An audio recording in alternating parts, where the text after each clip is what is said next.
Hello friends, good morning. कैसे हैं आप लोग? चलिए, मुझे आशा ठीक होंगे। आज हम लोग पढ़ेंगे मनुष्य के पाचन अंग। यह क्वेश्चन बार बार परीक्षाओं में पूछता है, सभी परीक्षाओं में, इंटरमीडिएट, हाई स्कूल, बोर्ड की परीक्षाओं में, कि मनुष्य के पाचन तंत्र का संक्षिप्त वर्णन करिए। तो इस तरह का जब यह क्वेश्चन आएगा तो आप लोगों को इस तरह का चित्र बनाना होगा, जो चित्र बनाया गया बोर्ड के सामने, और सभी अंगों का आप लोगों को वर्णन करना होगा। चलिए देखते हैं हम लोग।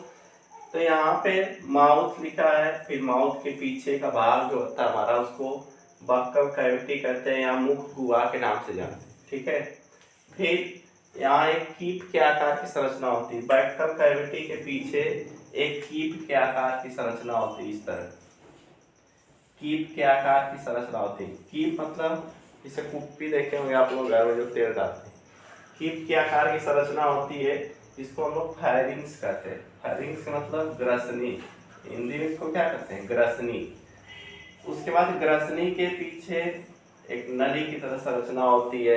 यहाँ से यहाँ तक नली की तरह संरचना होती है, जिसका एक भाग आमाशय में खुलता है। स्टमक या आमाशय में खुलता है, जिसको हम लोग इसोफेगस या ग्रास नली के नाम से जानते हैं।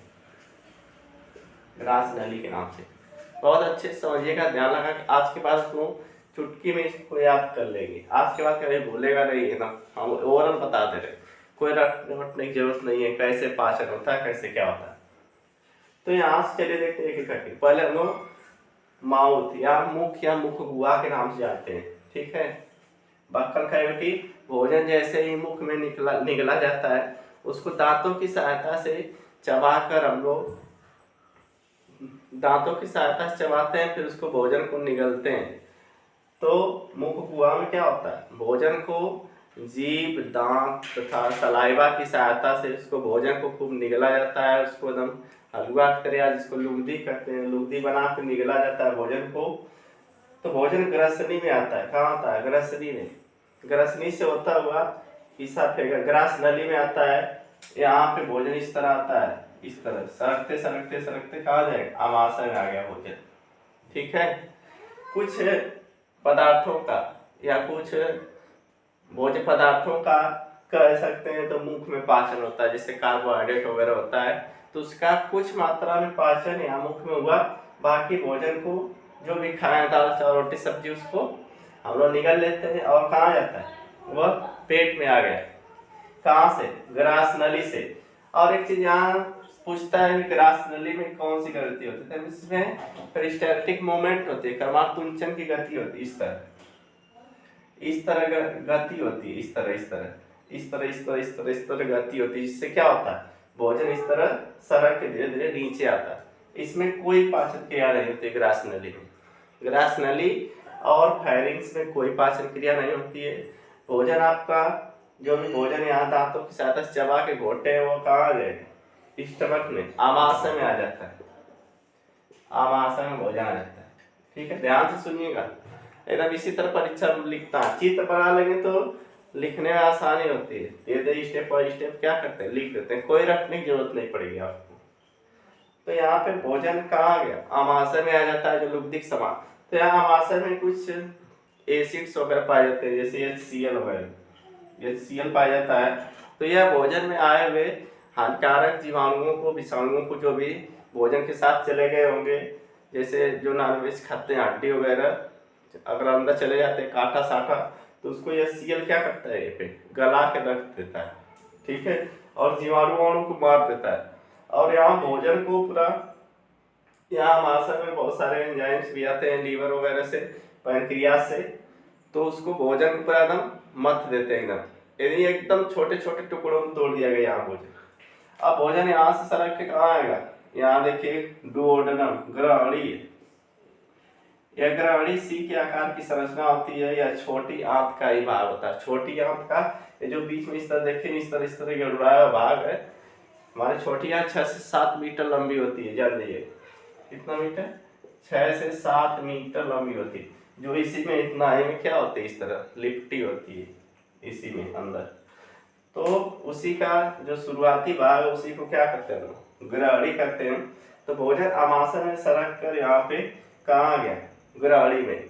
अब जब भोजन गरौली में आता है तो यहाँ पे लीवर से एंजाइम कुछ निकलते हैं, कुछ प्रक्रिया से यानी अग्नाशय से एंजाइम निकलते हैं, कुछ पित्ताशय से पित्त रस आता है, सब आके उसी में क्या करता है, मिल जाता है। ठीक है, और भोजन का पाचन एक गरौली से स्टार्ट हो जाता है। मेन पाचन कहाँ से स्टार्ट हो, गरौली से। अब यहाँ से सब चीज पूरा एंजाइम मिल गया तो गरौली से पाचन स्टार्ट हो गया, तो भोजन छोटी आंत में सरकता सरकता आता है, और छोटी आंत में भोजन का पूरी तरह से पाचन और अवशोषण दोनों हो जाता है। क्या होता है, पाचन और अवशोषण, पाचन और अवशोषण हो जाता है कहाँ, छोटी आंत में। बड़ी आंत में कोई पाचन की क्रिया नहीं होती, याद रखिएगा। मनुष्य के बड़ी आंत में कोई पाचन की क्रिया नहीं होती है। पाचन की क्रिया ओनली क्या होती है, छोटी आंत में, और अवशोषण की क्रिया भी छोटी आंत में होती है। कुछ लवण तथा जल का अवशोषण बड़ी आंत में भी होता है, बहुत सूक्ष्म मात्रा में।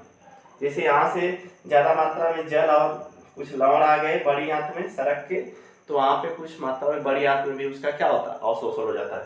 लेकिन अधिकतर पाचन और अवशोषण कहाँ होता है, छोटी आंत में होता है, क्योंकि छोटी आंत के जो दीवार होती है, इस तरह छोटी आंत की, उसमें अंदर अंगुली सदृश संरचना पाई जाती है, जिसको विलाई कहते हैं। विलाई या रसांकुर के नाम से जानते हैं। ठीक है, ये छोटी अंगुली सदृश संरचना होती है, जिसको विलाई या रसांकुर कहते हैं। उसी में क्या होता है, अवशोषण हो जाता है। जो भोज्य पदार्थ में विटामिन, वसा, खनिज पदार्थ सब रहेंगे, सबका उसी में क्या होगा, छोटी आंत में अवशोषण हो जाता है। और छोटी आंत की दीवारों में ब्लड की पतली पतली नलिकाएं होती हैं, जहाँ से भोजन ब्लड में चला जाता है, और वहाँ से यहाँ से पूरे शरीर में पहुँचा दिया जाता है। ठीक है, और लास्ट में जो बेकार पदार्थ, पाचन के पश्चात जो बेकार पदार्थ बच जाता है, उसको बड़ी आंत में, बड़ी आंत का यहाँ कोलन है, सीकम है, रेक्टम है, ये तीनों क्या है, बड़ी आंत के भाग है, 3 भाग है। ठीक है, इसी में एकत्रित कर लिए जाते हैं, और समय समय पर एनस, जिसको गुदा द्वार के नाम से जानते हैं, गुदा द्वार से समय समय पर बाहर निकाल दिए जाते हैं। इस तरह पूरा पाचन क्रिया कंप्लीट हो जाती है। और यहाँ देखिए एक चीज है, अपेंडिक्स लिखा है, यह बड़ी आंत का ही भाग होता है।